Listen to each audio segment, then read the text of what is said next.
Salutations, respected viewers. I'm outside the house of Lord Curzon.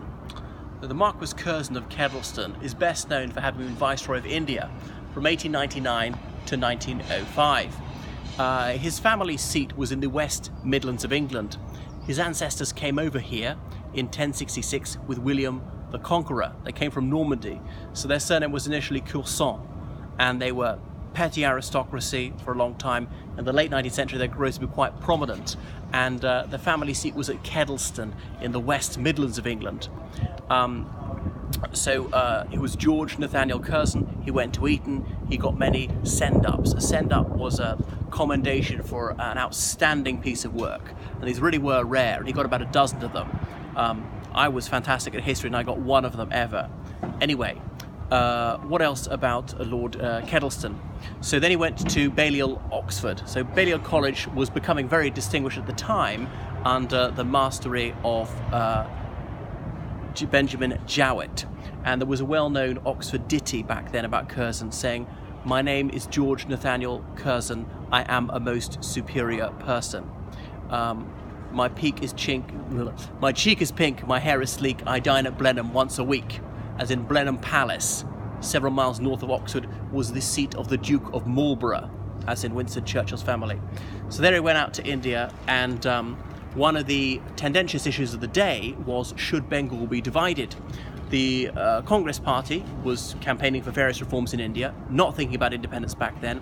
The Muslim League split off the Congress Party, and they said that East Bengal should be separated from the rest of the province and create a Muslim majority province.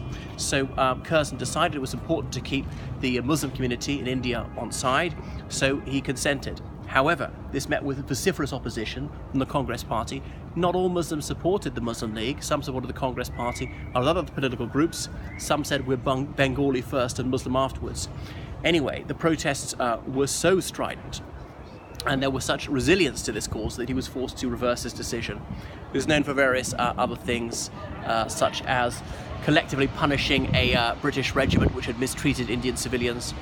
So Calcutta, now Kolkata, was the capital of India at the time, and they went to Darjeeling, a hill station, when the weather was too sweltering in midsummer.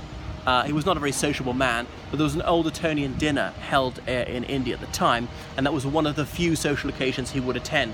So he came back to the United Kingdom. He was a conservative politician, a peer of the realm, so had no need to be elected to Parliament, and he was angling for the Prime Ministership, but his party suffered a very heavy reverse in the 1906 election. Anyway, he was later served as Foreign Secretary. He never got to be Prime Minister. There was some sort of chance about 1922, but the King at the time, George V, said the Prime Minister must come from the House of Commons, because by that stage the loyal opposition was the Labour Party, and Labour had not a single person in the House of Lords. So ministers, particularly the Prime Minister, must be able to be questioned by the opposition.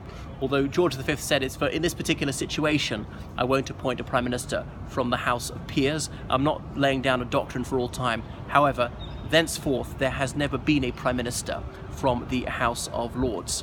So he died in 1925 with his ambitions unfulfilled. As some say, his morning was golden, his noontime was silver, but his evening was lead. As in, he had been a very promising youth, but not accomplished as much as many had hoped. Was he a fantastic Prime Minister the United Kingdom never had? Well, just possibly. So this was his London house, and indeed the Viceroy's house in Calcutta is said to be modelled on his own house in Kedleston, but that was built some time before Lord Curzon sailed to India.